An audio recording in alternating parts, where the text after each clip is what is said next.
Hi, everyone. Good evening and welcome to another edition of a cybersecurity mentoring group, Chartered Professionals. So today we are going to be speaking with Jamiu, and Jamiu will be making a presentation, and secondly, we'll be having a chat on his journey into cybersecurity.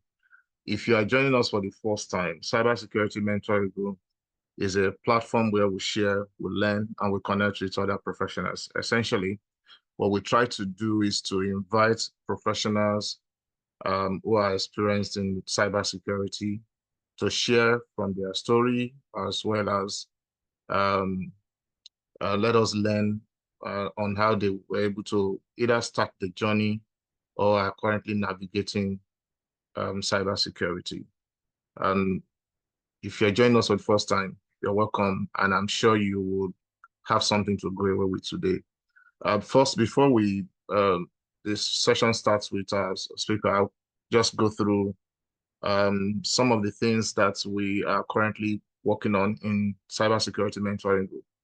So we currently are running a beginner cybersecurity masterclass, looking at 5 domain areas of which we think is critical for anyone who want to start their journey in cybersecurity. We started this journey on the 3rd of July, and we are currently almost done, just like yesterday when we started. And we've been able to cover 3 domains, and we started our 4th domain today. We have the session on Thursday and on Thursdays and on Saturdays, and it's been quite interesting. We're looking forward to ending this program by the 23rd of August officially, and other things will follow on the 28th with some assessment. The second thing I would like to mention is also for the benefit of those that are joining for the first time, today's edition will be, I think, our 16th edition for this year. And you can check on the YouTube page for some of the sessions that we have had. And trust me, you will have a lot to pick. And our session is usually an hour. Sometimes it could be presentation and a mix of presentation and chats, question and answer, or just chatting, having conversation around the field, providing clarity and direction for those that are new and also those that are advancing their career in cybersecurity. So you can check on the YouTube page and see for yourself some of the interesting conversations that we have had. The last before Jamiu will take over is we're currently working on a publication. There are a couple of volunteers from the cybersecurity mentoring group looking at the CISOs in Nigerian financial service sector. It's my view that we have a lot of things to learn from those that are currently in that field. And if you dream one day to be a CISO, whether in Nigeria or any part of the world, what exactly do the people who are currently CISO, what do they have in terms of education, experience, certification, training, skills, and everything? Maybe it could be a pointer to you developing your capacity in that direction. So we're working on this. There's a group of I think about 9 of us that are working on this, and hopefully by maybe October or November, we'll be able to publish CISOs in Nigerian financial service sector. The title could be different, but that's the really the concept where we'll be sharing. Yeah, right. So we are having a conversation today with Jamiu Akande, and I will leave Jami to introduce himself more properly and also share about open source and cybersecurity foundation that open source and cybersecurity that is leading. And we're discussing, or it will be sharing on a very important topic. Um, if you have followed our program for maybe for the last 3 months, we've discussed extensively about vulnerability. So, and we have also shared around the CVEs that are published in the wild and how they are currently increasing. And so if you work in an organization who provides services in form of app or web, who use um, web and an app to provide services, this particular topic will give you some thoughts around what you can do as a professional. And essentially, so make sure that you strengthen the controls in your environment, in your organization, and help them to be able to avoid the common vulnerabilities that people are susceptible to. So without much ado, I will hand over to, well, first, welcome Jamiu. And then Jamiu will take over for the next 35 to 40 minutes, sharing about beyond shift left, runtime apps, and API security. Welcome, Jamiu. Hi, everyone. Thank you so very much for inviting me in. I'm so excited to be here and to be having this discussion around sharing knowledge. I mean, beyond the topic itself, about sharing knowledge and having a discussion with the industry and, just engaging with the industry. So I'm so excited to be here. My name is Jamiu once again, Jamiu Akande. A cybersecurity engineer, consultant, researcher. I think you can pretty call me however you want. I work as a technical consultant, security engineering, also a PhD candidate at the NSU Center for Cyberspace. So I do a number of things. I'm also the founder of Open Source in Cybersecurity. I'm not sure if you guys can hear me. Hello, can you hear me? I can hear you. I can hear you, please. Okay, I can hear you. Yeah, I'm sure everyone can hear you. Okay, awesome.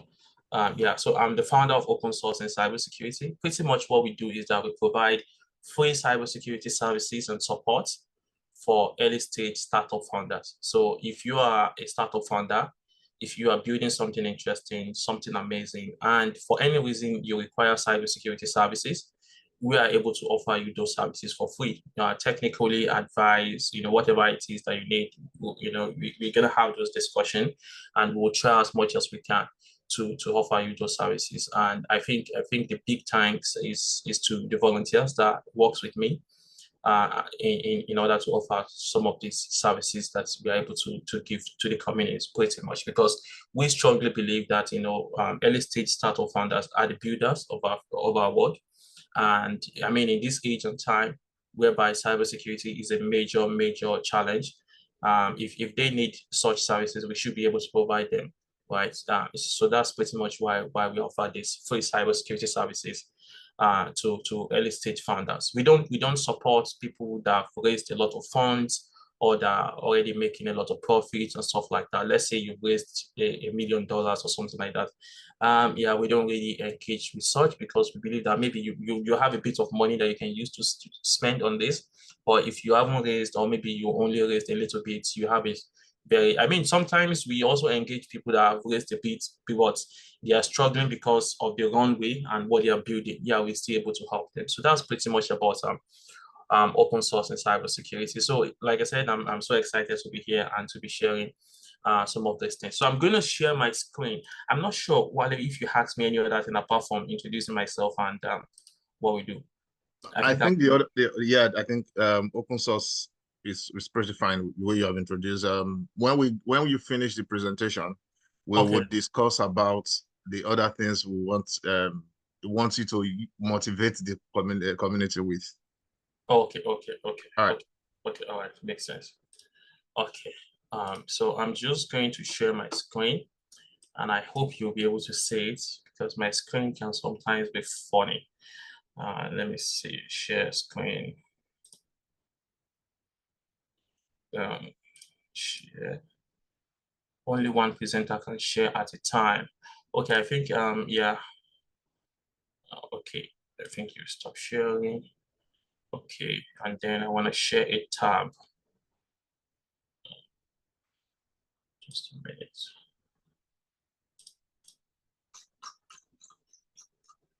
Let's go to the beginning. Share screen. It's this guy here.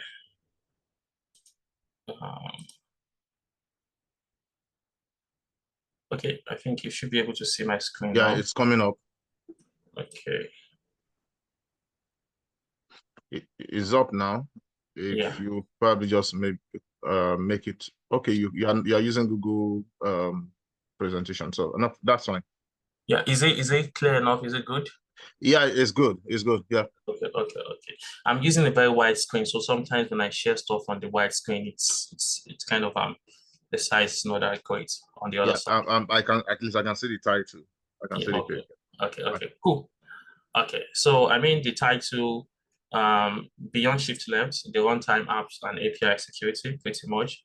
I'm sure a lot of, I mean, I expect that all of us here what knows what apps and API means, pretty much. Apps is the same thing, web apps, mostly web apps, but it can be any kind of app, but mostly web apps. I'm just gonna go to, so why are we talking about the, API and web apps and what does it matter, right? As you can see, I mean, a lot of traffic that goes through the internet is through the web app and APIs, right? 80% of them. So that means, 80% of the traffic, out of every 10 traffic that you see on the internet, eight of them are going to web app or an API, right? So that's pretty much what the internet, is all about. And this has increased and it keeps increasing every year. I mean, particularly the use of API is even, set to increase even further as we go into the future because everything is now connected. Almost, everything that we do is using some kind of API now connection. In fact, um, there are new ways whereby, which I find very interesting, whereby some guys are building security tool that doesn't have to use agents. Before now, we have to put an agent on each endpoint and stuff like that to do stuff. But a lot of guys are building interesting platform now that doesn't need agents anymore, that they are able to use API to do everything. I think one of them that I was looking at recently is Wiz. Wiz is a cloud security platform for cloud workload protection, cloud security, posture management, and stuff like that. I mean, it's quite interesting the way API is being used to even manage something like that. But I mean, the use of API is just on the rise, and I think it's just going to continue that way. So I'm going to talk about the classical cybersecurity attacks. The classical cybersecurity attacks from, the concept of cyber kill chain, right? So usually what we have when it comes to cybersecurity attacks is that there are phases that you have to go through. You have to go through a number of phases, right?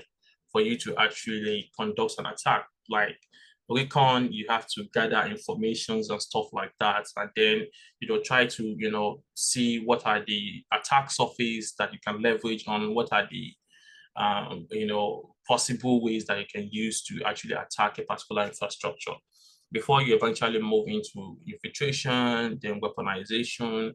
Then if you're able to get in, then you now start to look at lateral movement, trying to move from one segment to another, one particular user. Maybe you're on a user that is low privilege, you're trying to move to a higher privilege, and then you go to privilege escalation, which so I mean from our classical cyber kill chain process, right? That's the way the attack that we've known for a very long time used to be, right? This is it. You have to go through multiple steps. But the interesting thing about web and API is that it's a little bit different when you look at them, right? And that's what I'm going to discuss next. So API attack is a little bit different, right? It's kind of straightforward. You find the vulnerability and you're able to attack and breach the network directly. You do not have to go through all of those steps because you can go directly. And why is that? Because as soon as you have access, you can easily find what the API that you want to attack is all about, and you're able to start scanning those API for possible vulnerability and getting access to them. And if you can get access to them, that means you can, data can be exposed, right? A very good example is that let's say an API for checking your account balance, right? All you just have to do is for you to get the API behind the web page. And as soon as you get that API, you can start trying to look at ways that you can attack it. You can, authenticate, bypass the authentication or whatever it is that you want to do. And you're able to get, data from it pretty much. So it's kind of a straightforward approach. So, I mean, comparing them, as you can see, it's direct exposure, unlike classical cyber attack that has to go through multiple stages. The API attack is kind of straightforward, which makes it, much easier for attacker these days to actually go after, right? It's just incredible the way attackers are going after API and most of these API holds a lot of information, even sometimes, in a way that I mean, just think about it that, your API that is managing to check your account balance, API that is managing to authenticate you sending money to your colleague or to your friend, right? API to send you the maybe authentication code, maybe an MFA or whatever. There's API for all of these things that is going to happen within the workflow of you sending money from your account to someone else's account, right? There's an API for each of those tasks, right? So the devs have built each API for, authentication, maybe validation of maybe it was you, API for, for everything pretty much, right? To checking the balance, to transferring money, to sending, to scheduling, transfer of funds or whatever it is that you want to do pretty much. There's an API for it. So what's the big risks here? It's pretty much about vulnerability, right? Vulnerability. That's like the big one. Wally has said that, you have had discussion here in the past in terms of vulnerabilities, we're seeing in the wide and how vulnerability can quickly, creep up on you, right? There are a lot of them that comes up all the time. You might scan today, there's no vulnerability, but by tomorrow, something new has come up. So there's, vulnerability is a major challenge in cybersecurity, which are just weakness that, an attacker could exploit. So, okay, I think I spoke about this a little bit, but the fact is that API is pretty much, exposed behind anything that you're working on pretty much. There is an API. I just want to confirm if you guys can hear me. And yeah, can you guys hear me? Sure. Okay, cool. So there's an API behind each of these web pages or whatever it is pretty much that you are doing, right? Am I on this page? Okay, yes, I'm on this page. Yeah. So behind all of these web pages, you might not see it, for all of this click that we have here, there's an API somewhere at the back of it getting some of this information. I think I'm going to show you a brief one just for you to see if, particularly for those that does not know how to check it. There are ways to check it. I think easiest one is to use a developer tool, which I'll do now. What's the next one? Okay, I'm just going to show you, how you can which one can I use? I don't have a proper lab. Let me see if I can get something here. Let me see if I can get you something. Let's see, for example, Facebook. Okay, yeah.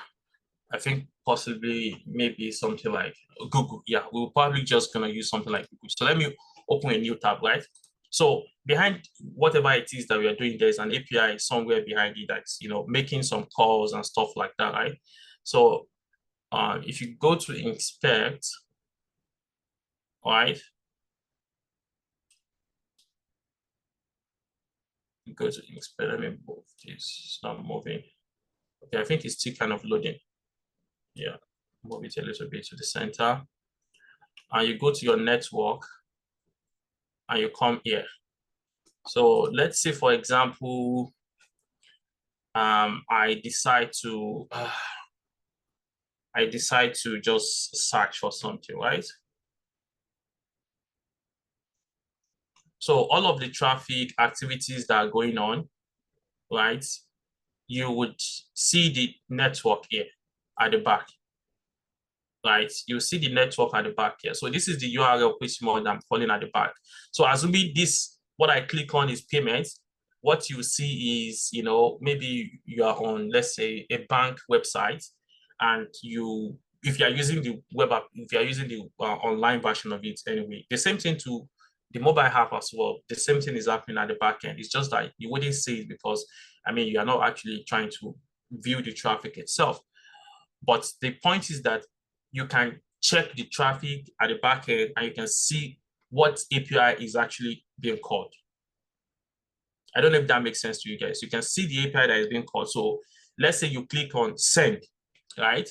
You will see that API itself that is managing, you sending the money, right? It can be something about API, something bank.com/API/payments gateway/ something like that. So you're able to see that particular traffic, and that particular traffic can be copied out. You can copy the traffic out.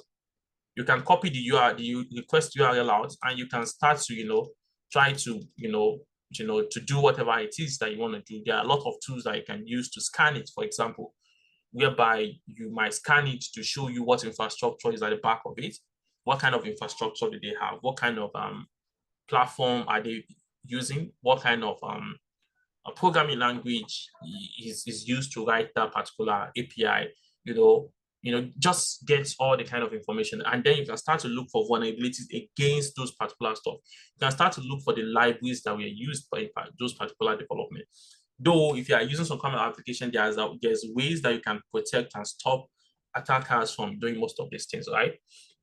But I mean, you can see those traffic. I don't want to use, because I know these calls are recorded. If not, I would have kind of show you something more a little bit. I mean, it's just what I'm explaining as well. But I mean, I don't want to go through a bank page or start to log in or stuff like that. And I mean, but it's the same process pretty much, right? It's the same process pretty much. Whatever URL that you go through, if you come to your network and you come to your org, you will see the traffic here. You can click on everything that is being loaded, all the traffic, everything pretty much. I'm just using Google because Google is pretty much like, it's just like an open platform that's, it doesn't. So everything that is going on, you see those traffic at the back, and then you can copy those request URL, and then you can start to scan it. You can start to look for vulnerability within it. And that is pretty much what, these threat actors do pretty much. Let me go back to the page.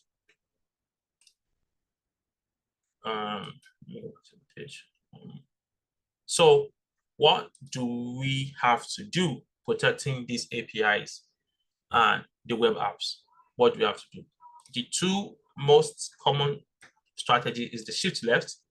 And the shift left talks about we making sure that we scan vulnerabilities in our code, right, as early as possible, right?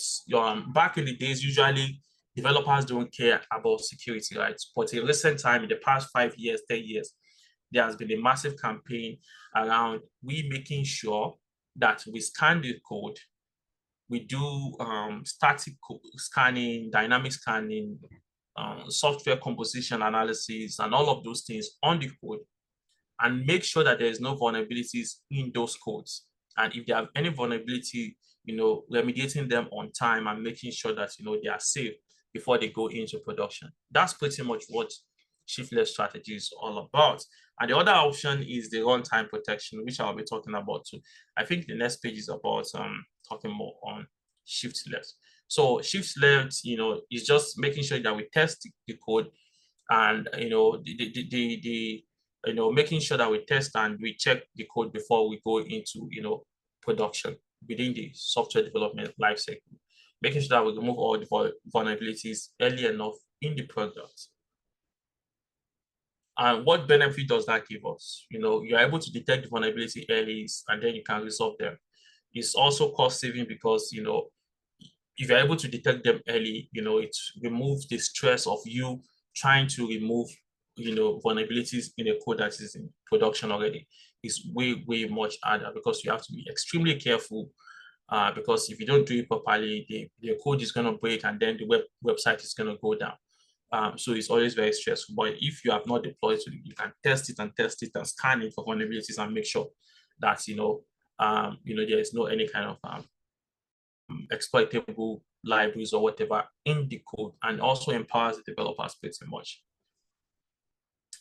But the issue with this shift left, some of this challenge that it has is that, hard to detect 0 days, because sometimes, you scan the code, this code is good, everything is fine, right? And then you publish, and then eventually we have another, 0 day vulnerability came up, right? Or a new vulnerability came up, right?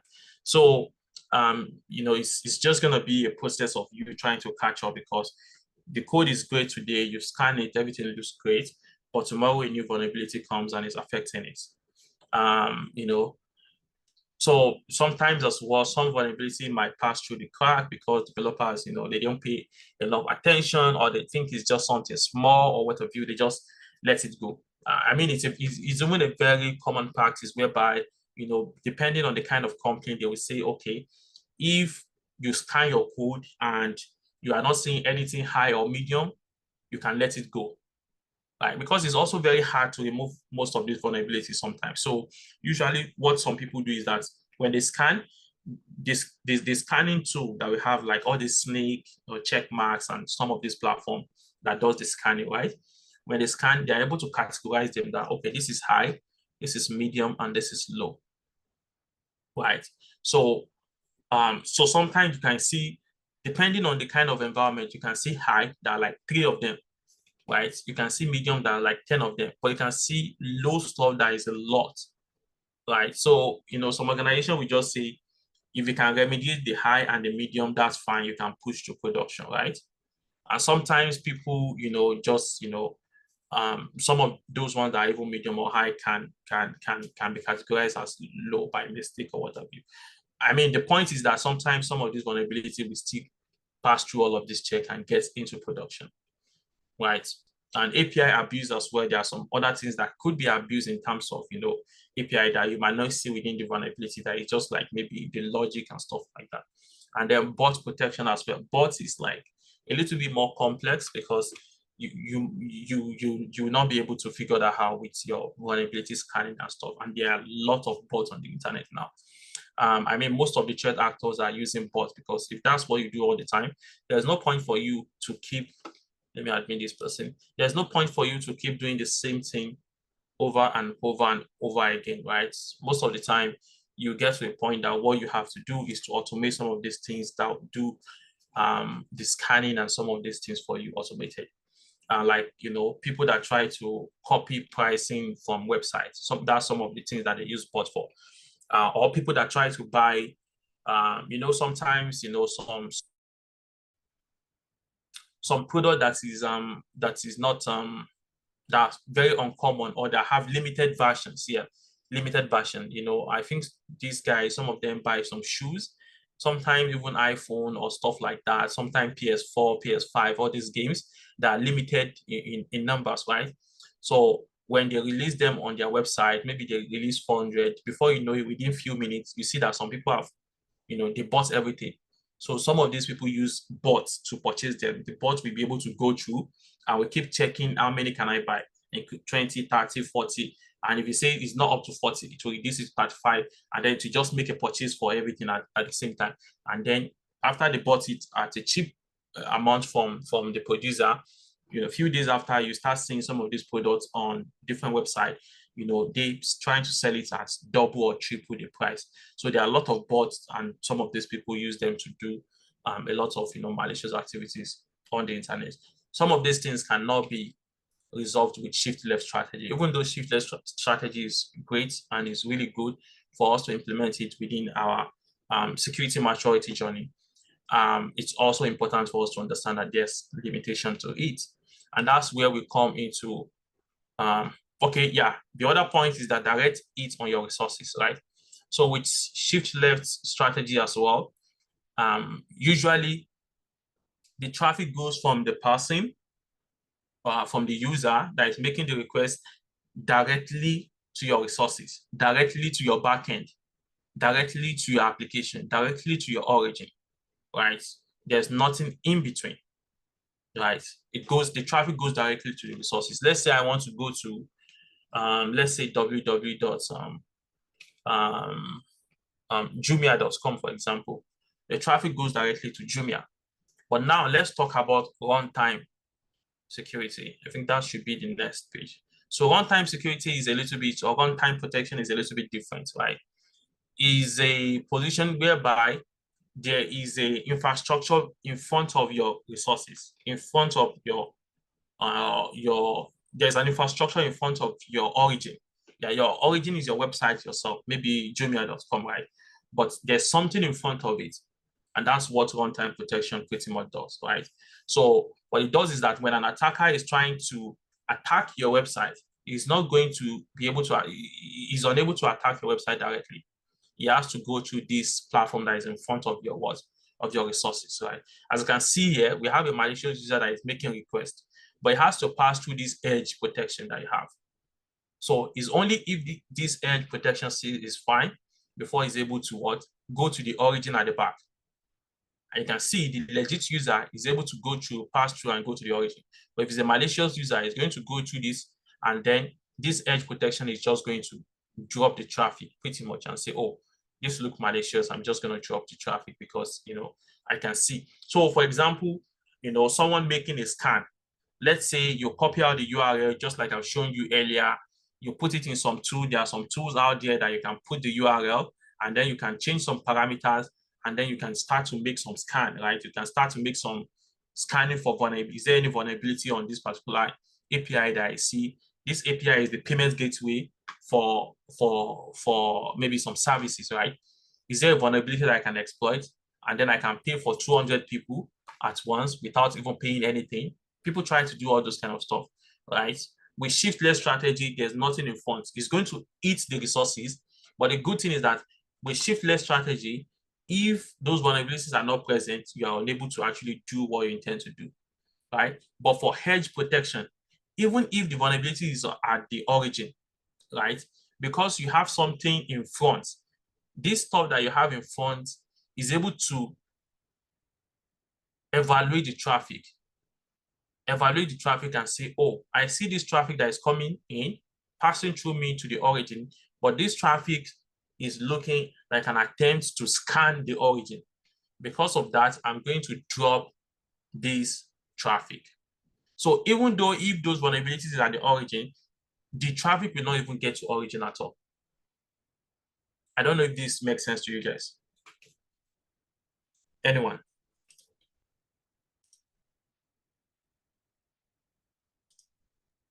Yeah, it does. So nobody can speak just to avoid the interruption. Okay. Yeah, well, Okay. I'm sure it's I guess Okay. during question and answer Okay. they would ask. Okay. Awesome. Well, that's okay. Yeah. So pretty much it's just an infrastructure in front that is able to protect your origin so that the infrastructure scan whatever traffic that you are sending. Even if it's a malicious traffic, it's going to discover that, oh, you are trying to do some kind of scripting here, you are sending a request that looks malicious, and then it's able to do it. But if it sees that the traffic is legit, it's just going to allow it to go. One other thing that we see is that, with the advent of cloud, most platform now, what they do is that, back in the days, we used to have experience whereby when your school result is out, maybe WAEC, JAMB or whatever, and a lot of people try to access that website and the website will just crash, right? So what we have been able to do with cloud infrastructure is that the reason why those things crash is because the infrastructure behind it, the server behind it, maybe the server can only take 10,000 users at a time. And that is what they have. That is what they've purchased. That's what they are using, right? So if 100,000 people try to access the same JAMB result at the same time, the server will definitely crash, right? But now with cloud, what we're able to do is that we buy whatever we want. Maybe you buy for 10,000 people to be able to use the infrastructure at once, right? But some of the configurations that you can do is that you can make your infrastructure to scale, right, as well. So if 100,000 people make a request, instead of the server crashing, the server will just automatically increase its capacity to the 100,000 users that are coming. And then those payments are going to be made for the time whereby those resources are scaled to the maximum 100,000 or even more. So the benefit is that you don't have to buy servers and all of that for 100,000. You can buy for 10,000, which is like your daily activity kind of thing. But for any reason, if you need more to like 100,000, 200,000 or whatever, the server will scale itself for the time being. And when the traffic goes down again, the server we come back to the normal traffic that you are used to using, right? So what attackers also do is that they send malicious traffic to your origin to just scale up your server so that you can incur the cost, right? It's just a very bad way of just, making sure that they run down your infrastructure fee. So they just keep sending you traffic that malicious, send you 200,000 traffic, right? So that your server will just keep scaling up. And that is charges on you because Microsoft or AWS or any of this cloud provider that you're using are going to charge you for those resources that you're using within those time. So some of the things that Edge we also do is that as soon as the Edge sees that, oh, someone is pumping you with a lot of traffic, you will analyze it and see that are these legitimate traffic or fake traffic. And if they are fake traffic, it's just going to drop them before they reach your head, which is going to save you a lot of money. So it complements shift left in terms of putting something in front of your application and using that to evaluate the traffic before they get to your origin pretty much. Let me see. Okay, I think that's yeah, so like I said, runtime protection simply much complements what you have in shift left. Shift left has been like a major conversation in the past few years. A lot of people are making sure that their code are secure from development to production. But alongside that, in front of those is what we have, the runtime protection that is able to provide this kind of security for you guys as well. I didn't realize on time that the session will be recorded. I will have shown you some of the labs I have with some of these. I think some of the major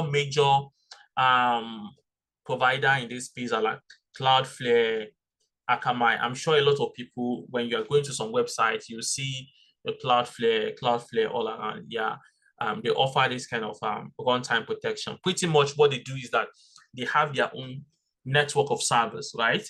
So if you have your website, let's say you have your website nairaland.com or you have your website as jumia.com, right? You can buy Cloudflare and then Cloudflare will connect their network in front of your jumia.com. So when your users send a request or when they try to go to jumia.com, the traffic will not go directly to jumia.com. No, it will first go to Cloudflare. And Cloudflare will look at the traffic and decide if they're going to drop it or allow it to go to Jumia. And that's why sometimes when you're using VPN, right, and you try to access some websites, you will see that, something will come up saying Cloudflare, checking your network or, trying to confirm if you're not a bot or something like that. Because of VPN that you're using, the VPN behaves in a way that makes the Cloudflare network to suspect your traffic. And then it's trying to do more analysis of it. So it's going to hold you down and say, okay, hold on a minute, let me do a bit of more check. Or it can even present to you a captcha that, okay, I'm not sure, can you do this captcha? And then I can allow you to actually go to the origin of where you're. So pretty much the Cloudflare network is in front and then Jumia network is at the back. This is just an example of how it usually works. It can be Akamai. Akamai is a very big one as well. So Akamai network can be in the front and then you can have, CBN or Bank of England or whatever it is at the back of it. So if you're making a request to Bank of England or any of this website, it's going to pass through the Akamai network or Cloudflare network before you actually get to the website. So Cloudflare is going to do analysis of the traffic and make sure that it's not malicious before they actually allow it to go to the origin. So they will serve as the edge protection or runtime protection, and then the origin is the website itself that you own. So that's pretty much about it in terms of how runtime protection is having more security in front or at the fore to shift left strategy that has become like a major conversation in recent years. And it's really great for me to be here sharing with you guys, and thanks for listening. Thank you. Interesting conversation. I think I was typing Nairaland until you mentioned Nairaland because I think I've seen a few times that maybe I've searched something online and it's taken me to Nairaland that has come in front of my request. And I think this happened because Nairaland, I think at some point they had an issue. And so Sheon decided to improve the defense. Thank you so much. Let me share my screen back to where, again, I think there probably are some questions in the chats which you may want to look at. Okay, let me stop sharing. Yeah, so I will just share my screen, and there are some questions. I think there's one question which is, okay, please can you, okay, I'll look at that later, Wale. Is Edge a kind of security application? So Edge is within the runtime protection architecture itself, right? So the runtime protection architecture has what they call the Edge network, right? The Edge network is they are where you would pass. So let's say, for example, and the way usually is a very complex topic, right? But I'll try to simplify it as much as I can. So usually, let's say you want to go to Amazon.com, right? And Amazon has this runtime protection in front of their website, right? So that means you first pass through the Cloudflare or Akamai or whatever it is before you're able to get to Amazon.com, right? But one thing that these guys, Cloudflare and Akamai and almost all of them do is that they also have something called POP, point of presence. So they will put their server close to different places. So let's say you are in Lagos, right? They will put a server in Lagos, right? And then they will put Amazon.com on top of it somehow, right? So when you try to go to Amazon.com, the traffic will not directly go to US. It will go to their server in Lagos, and that server is going in Lagos is called the Edge network. I don't know if that makes sense to you. So if someone in China as well that wants to access it, they have a server in China, right? And then when you try to access it, it will go to that server first before it actually goes to Amazon. I mean, assuming I've not closed my screen, I will have shown you. For example, Akamai has 7,000 POP, I think, all around the world, right? Those are 7,000 servers in different places that they have. So they have servers all over the place. And when you try to make a request to one of the people that use Akamai or Cloudflare, it will not go to maybe, okay, let's say, for example, I think Nagaland is using Cloudflare now, right? So if you're in US and you try to access Nagaland, the traffic will not come to Lagos directly. The traffic will first go to Cloudflare network that they have in Texas or whatever. And then from there, that is the edge.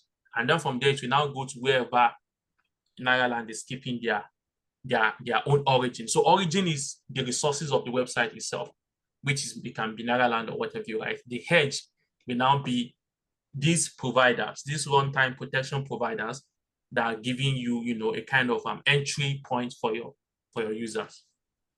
I hope that makes sense. What type of edge? What are the type of edge protection for? Oh, I didn't get this question right. What are the type of edge protection for API? I didn't get what you mean. Like I've explained, yeah, it's still the same explanation in terms of how the edge work. It's pretty much the point of presence that they have. Let me see if I can allow the people to speak. Give me a second. Let me see if I can give them control to unmute. Unmute themselves. Okay. Bami, I think you can try to unmute and see if you can ask your question. Yeah, thank you.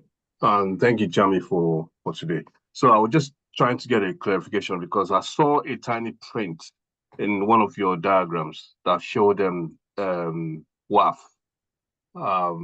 I believe that was web application firewall, isn't it? Yeah. Yeah. So I was just trying to get if there are more protection or security control for APIs. Yes. Apart from the WAF, so before now it used to be like WAF alone, web application firewall. But the way these guys work now is just one of the components that is WAF now. There are more components to it. Like, for example, Akamai has something called bot protection, right?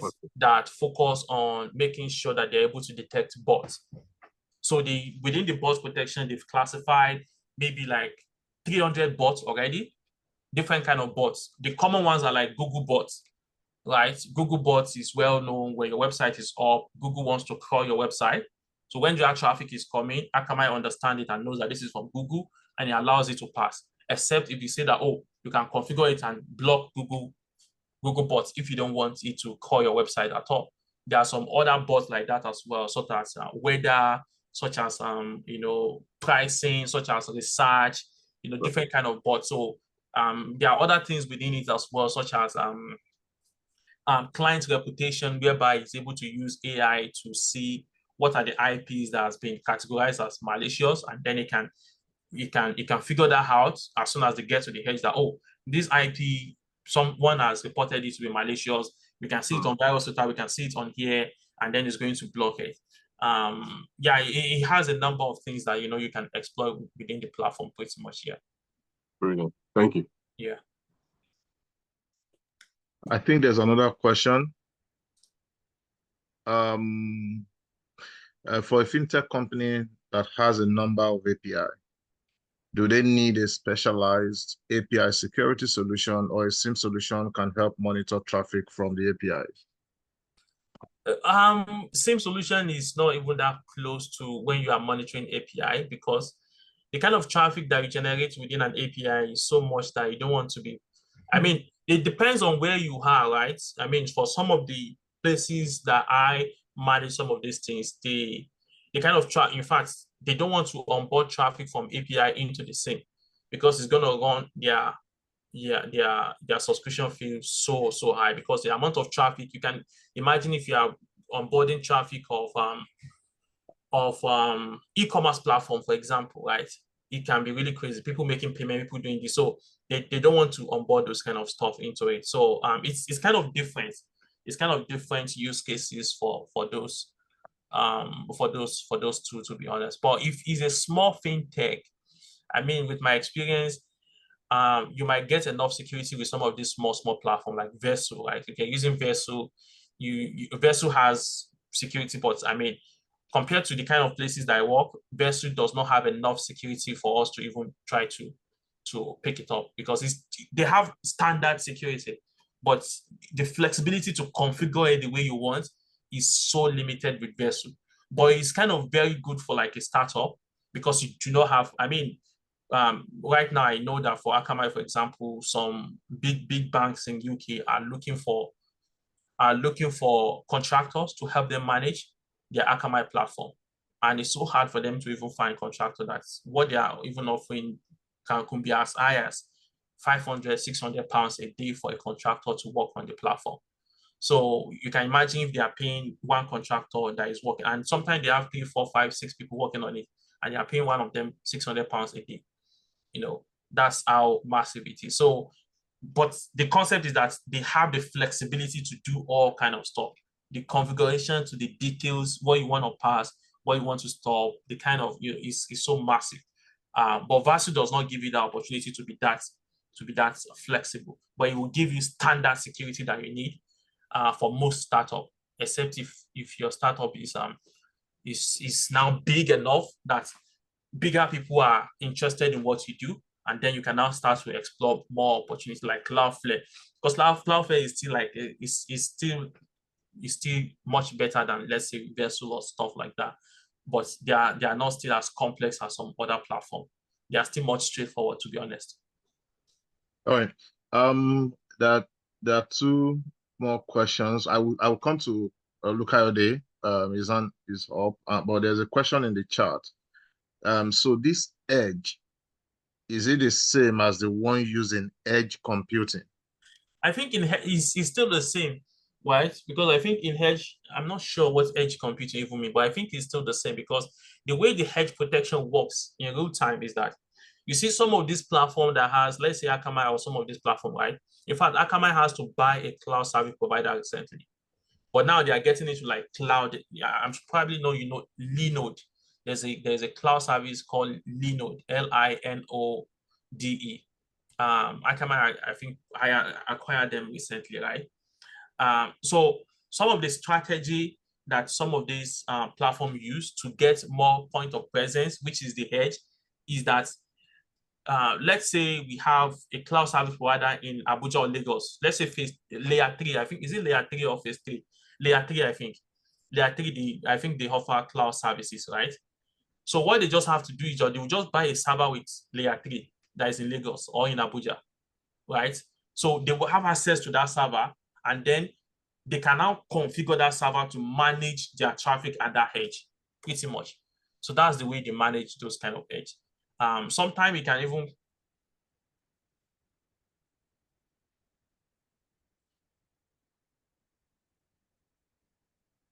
I think some more messages are coming in. Yeah. So yeah, I think someone is just trying to clarify, and also thanks, Kumi. Yeah, the concept of edge is the same with the one in edge computing. Let me allow for a few minutes before our last just one or two questions from Olukayode to unmute and ask. Please make it short so that we can go on to the next one. Our time is running very fast. Yeah, good evening, Sawale. Good evening, Jamiu. It's actually been a very great session. And it's more of technical to me. So I'm coming from the perspective of an IT auditor, trying to review API security. So what documentation is actually expected of an IT auditor to see in terms of when reviewing an API security controls?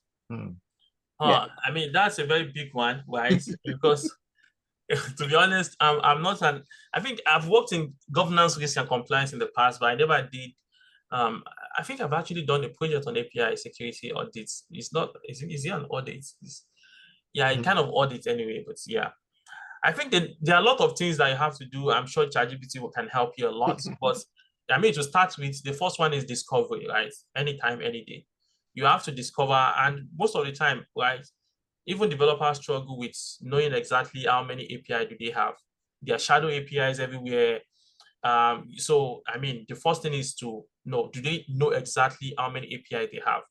And is there a possibility that some of these API, because sometimes they will tell you that, oh, this is the list of API that we have, it's just 40.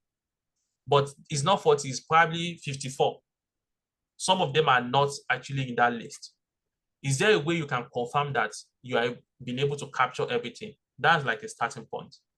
And then when you now have that, there's a categorization part of it as well, in terms of you have to categorize them. That what are the, classification of those API? Login API, account validation, if you're fintech, payments API, all of those things are quite very important than some other API. Do you understand what I mean now? So so you have to have those classification, and then you can now start to look at what kind of security do you have to put on them. And depending on the kind of, I mean, you have to review the logs as well. What kind of attack are you getting? Is there a possibility that any of these attack is passing through? But I mean, when it comes to audit as well, it's also based on what kind of audit are you trying to do and what is the requirement. I think most of the time it will come from the concept of what audit am I doing? What is the requirement that I need to fulfill here? Apart from, some of the other things in terms of discovery. Discovery will come in any of these audits in any way, because you have to know them. You have to make sure you capture all these API and stuff like that.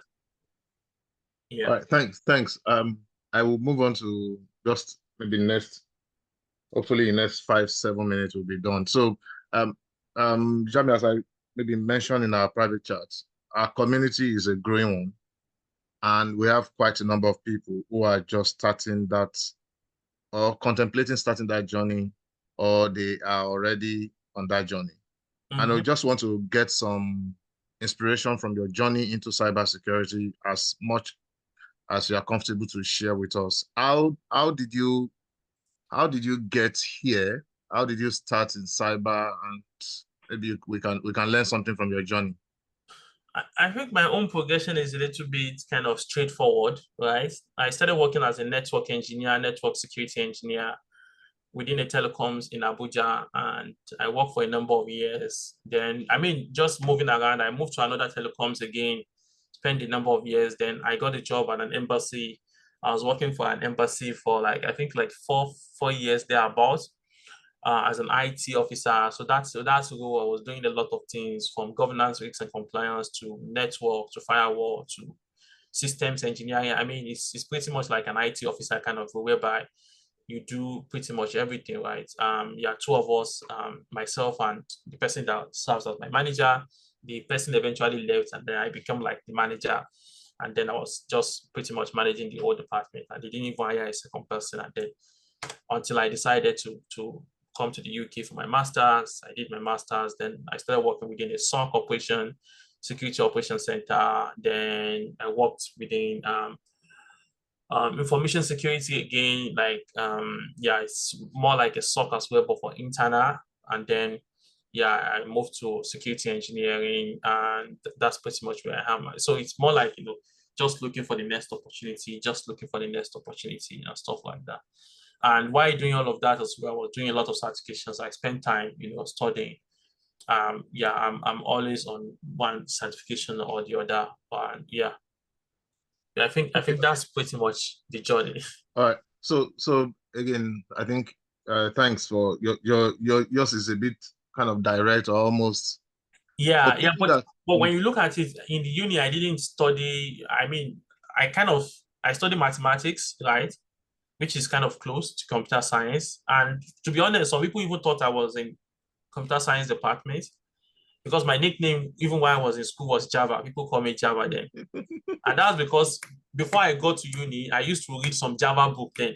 That's how people started calling me Java. And when I got to uni as well, that's how they started calling me Java and stuff like that. And yeah, but I didn't get admission for computer science because yeah, they didn't give me admission for computer. They moved me to mathematics.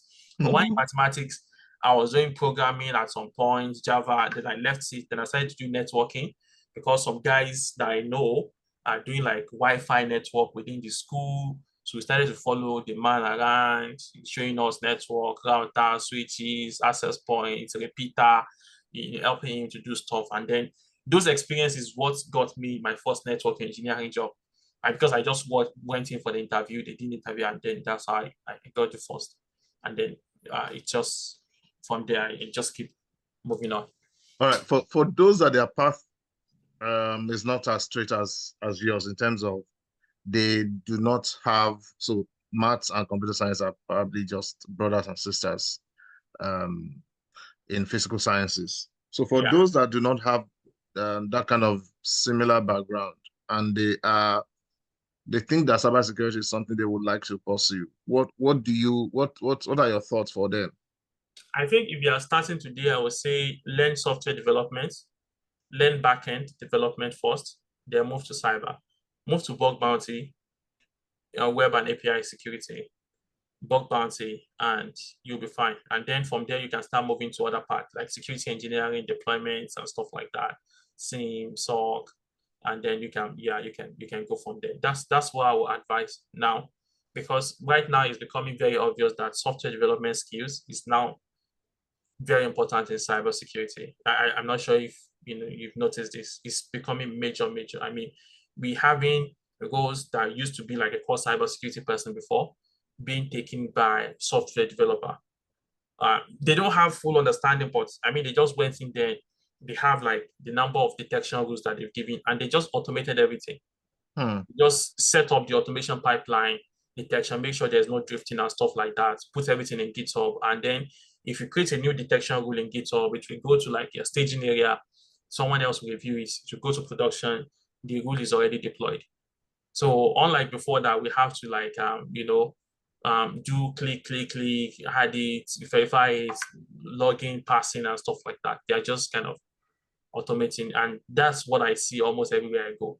Automation. Yeah. For the benefit of some, that what's big bounty?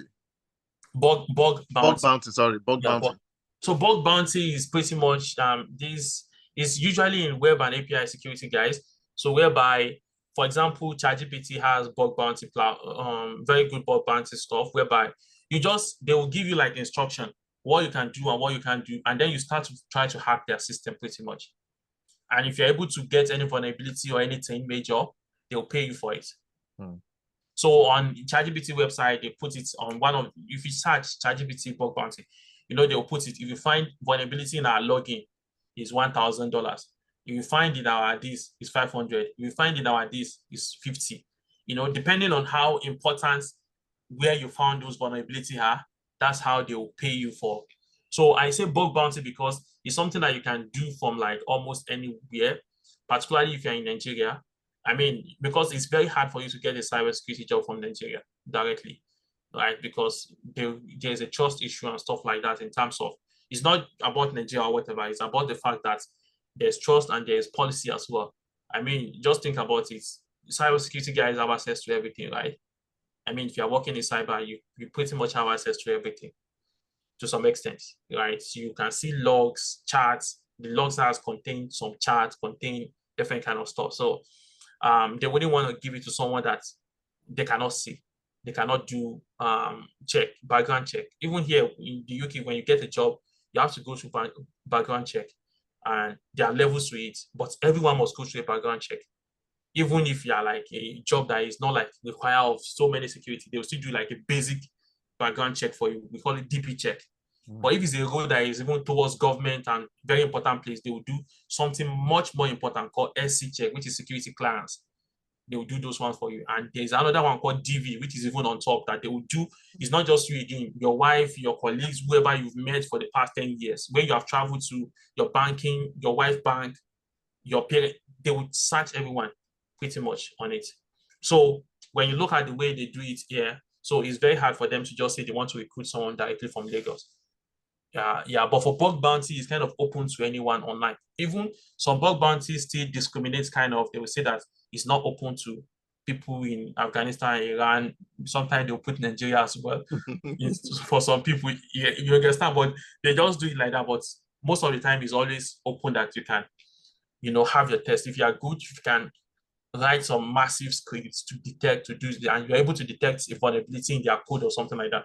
They'll pay you for it. Okay. Maybe the second to the last question around for people who want to develop, they've started the journey and they need to, you know, develop themselves. You've mentioned bug bounty, and I think I've seen different organizations also offering that program because again, it serves as a defense mechanism when you pay people to almost hack you and you reward them. So if they can't find anything, it means that probably hackers too cannot find anything. Yeah. Or within some rules about how you can go about. Now, what do you suggest in terms of someone who wants to develop themselves? So for instance, we've just looked at application security. If someone likes that area and he wants to go further, where do you think they can start from? Yeah, funny enough, it's still the same strategy. Learn backend first. Okay. What's backend? Yeah, backend software development. Okay. So backend software development in terms of, you know, coding, you know, we have front end, we have backend. Front end guys, they just do like how beautiful the landing pages and stuff UX, UI. Yeah. Backend, we do the database plus the API plus the way all the stuff are connected at the back plus the logic and stuff like that. So when you understand those parts, yeah, you can. What kind of coding are you referring to? I mean, any kind of coding, just make sure it's backend. If you want to do JavaScript, it's fine. Just make sure it's backend that you're doing. But I would say Python is just like a standard. Python is just crazy. Yeah, one of my colleagues, I was complaining about, you know, some stuff the other day, and one of my colleagues just wrote some Python scripts, but he is a developer from scratch, core developer. And then he just, you know, write some script and just generate the Excel document. Massive report. Yeah, massive report. Yeah, what you just mentioned now. So there's there's a publication we normally make, which is like looking at different jobs that are published. And we normally actually do it manually. So we go to websites and download jobs and the rest. So I got one young guy who is studying computer science, and I asked him if he can code for automatic generation of those things. And within a week, he developed a script for it. And if you just sit down 30 minutes, you can download as much as 200 jobs. Yes. And everything will appear in Excel. So Excel. yeah, I see to what you're Yeah, saying. it All right. just makes the life easy. Finally, if you would need to hire someone in cybersecurity today, what are the 3 things you'll be looking forward to that they should have? That's a very tough question because it depends on what I want to hire for. Okay. Right. So I think yeah, it depends on what I want to hire for. And one thing is that in UK and some of the other places I've seen, they hire specifically for role. Right. They don't hire someone that can do everything like the way you used to do in Nigeria, that someone will just be doing everything. No, they hire for a specific role. Hmm. And most of the time they want to hire someone that is really good at that role. In fact, some of us that have experience all over the place, we don't get as much paid or as much what's it called, benefits as people that focused on just one thing. You see someone that focused on just one thing for like 4 or 5 years, you'll be getting double of what you have been in all over all the place for like 10, 15 years, right? Because they just want an expert in that space. They hire the person and they will give them the maximum. But if you are, but I mean, that's the challenge I've seen with some of us that have experience in all over the place, right? Because for me, I mean, I didn't start with web and API security. I just started this because I work with consultancy, and sometimes they can just throw a project to you that we got a client that is looking for someone that can do web and API security, and they say, "Can you do it?" And you just be like, "Okay, yeah, I can do it," and then you just jump on it and you start working on it, right? That's how I got into web and API security, right? It's not like it's something that I've been doing for a very long time. I've been governance, system compliance, SOC, security operation, incident response and security engineering mostly is what I do.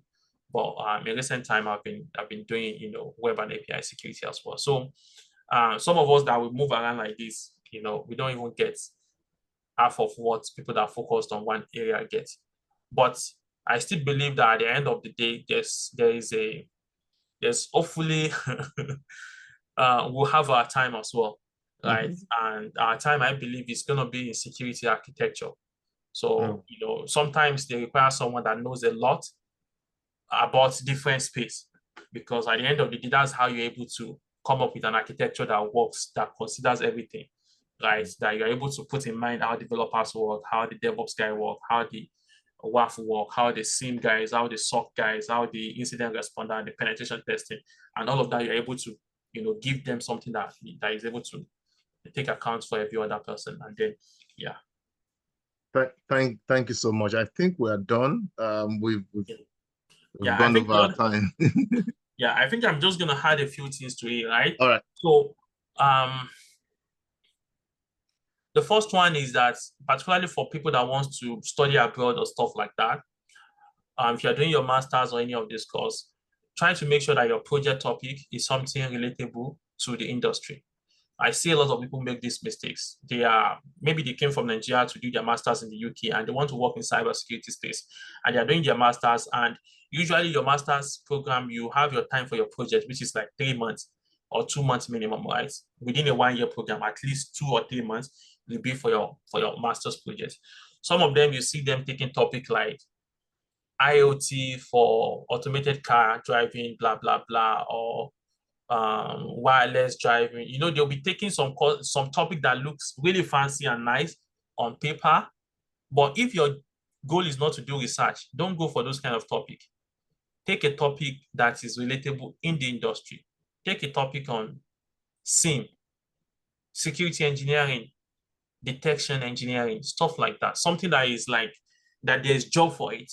Because if you are doing IoT, there's no job for IoT security or anything like that. In fact, if there is job for it, usually it's like big companies that offer those kind of jobs. Let's say like Jaguar, Land Rover, Tesla, and stuff like that. And most of them, particularly in the UK, we mostly not hire an immigrant or someone that is just getting into the country, because if you want to get into Jaguar, Land Rover, you need security clearance most of the time. Right? Because it's one of or some of these companies that does stuff like that. So do stuff that just go to LinkedIn, look for what people are looking for in terms of job requirement, and make sure your project topic is on that, so that you spend 3 months writing 10,000 words, on that particular topic, so that when you go for interview, you can easily translate what you have learned. Maybe you focus on Microsoft Azure, for example, and you are looking for cloud security jobs. You spend a lot of time learning Microsoft security. And then when you go for job interview, you're able to speak about it rather than you doing IoT and then you know a lot about IoT, but when you go for an interview, they're asking about cloud security and you don't know much about it, and then you struggle. The other part is, try to, if you are doing labs as well, try to do labs on things that are in vogue. I think that's also very important. Yeah, I see a lot of people, they do labs on Wazoo, security onion, particularly if you are moving to UK, US and stuff like that. They don't really use much of this open source tool in enterprise environment as much. You don't really, right? You barely see a company that is using Wazoo or Open or security onion, any of these tools.